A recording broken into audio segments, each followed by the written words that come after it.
శ్రీ గణనాయక విఘ్న వినాయక సిద్ధి వినాయక బుద్ధి వినాయక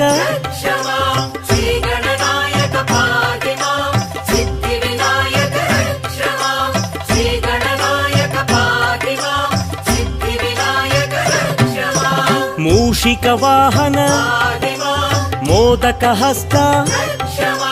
పార్వతి తనయ పాప విమోచన